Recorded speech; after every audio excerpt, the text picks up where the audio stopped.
Halo semua, video saya kali ini kembali membaca sebuah tulisan di IDN Times Sulsel dengan judul Mengenang Perlawanan Massal Rakyat Lu 23 Januari 1946. Bagi rakyat Lu Raya di Sulawesi Selatan, 23 Januari menyimpan makna keramat. Tanggal tersebut tahun 1946 terjadi sebuah peristiwa yang jadi bukti kesetiaan masyarakat bumi Sawari Gading pada tanah air. Hanya 2 hari setelah Soekarno menyatakan Indonesia telah lepas dari belenggu penjajahan, Andi Jemmak selaku Datu atau Raja Luwu menyatakan wilayah yang ia pimpin masuk ke dalam wilayah NKRI. Langkah tersebut disambut dengan antusias oleh rakyat. Usai mencetuskan organisasi Pergerakan Soekarno Muda, Andi Jemmak kemudian ikut memprakarsai deklarasi Jongaya pada 15 Oktober 1945. Dicetuskan bersama Raja Bone ke-32 sekaligus mertuanya, Andi Mapanyuki. Deklarasi yang diikuti oleh raja-raja seluruh kerajaan di Sulsel tersebut berupa pengucapan sumpah setia dan pernyataan sikap melebur ke Republik Indonesia. Sebelum deklarasi Jongaya, jelang akhir September 1945, pasukan Australia sebagai perwakilan sekutu mendarat di Makassar. Mereka ditugasi melucuti tentara Jepang, merawat para interniran, dan membawa pulang warga sipil yang sempat ditawan. Kontingen Australia yang dipimpin Mayor G. Wright dan Mayor Herman tiba di Palopo pada November 1945 bersama serdadu Belanda. Tanggal 1 Desember 1945, Andi Jemmak dan pemimpin kontingen Australia menyepakati tugas pasukan sekutu hanya sebatas membawa dan melucuti tentara Jepang.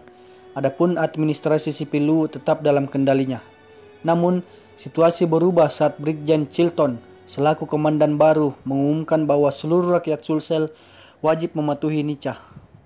Kontan saja sikap bersahabat yang sempat ditunjukkan oleh petinggi kerajaan Luwu berubah jadi rasa curiga.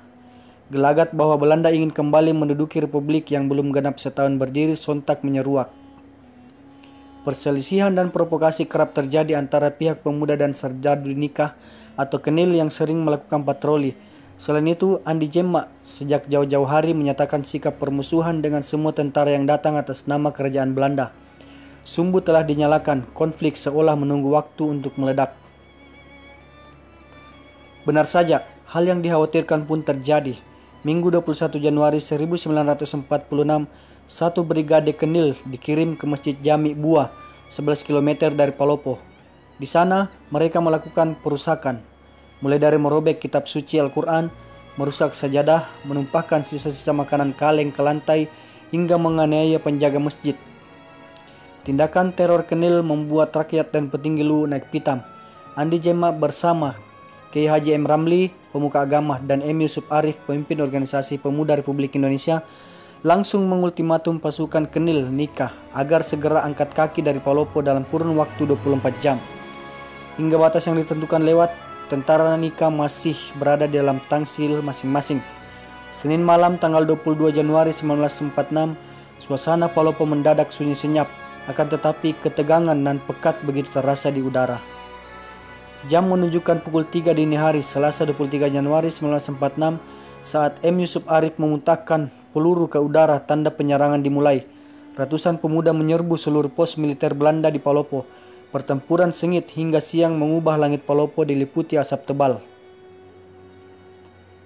Sempat berhasil menguasai kota selama beberapa jam, para pemuda kemudian mundur lantaran kalah persenjataan.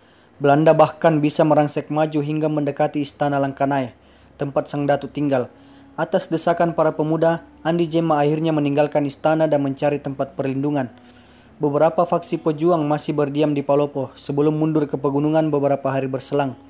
Para pemimpinnya antara lain M. Yusuf Arif, M. Ramli, Andi Tenriajeng, M. Landau, Lapata Daeng Imil, Martinus dan H.R. Bando, Peri Poso, Ahmad Ali dan Baro Rahim, kelompok pelajar, maksudnya Baso Rahim, Yusuf Setia, Abu Perto, dan Abdullah Daeng Malimpo, anak pasar, M. Badawi, PRI Lasusua, serta Bandi dan Andi Rumpang, Laskar PRI Buah. Masuk Februari 1946, seluruh faksi Laskar Pejuang berbasis di daerah hutan. Sesekali penyerangan mendadak mereka lakukan, namun semuanya tanpa koordinasi dan cenderung dilakukan secara sporadis. Akhirnya pada 1 Maret 1946, seluruh pemimpin Laskar sepakat bergabung dalam satu komando bernama Pembela Keamanan Rakyat atau PKR Luwu.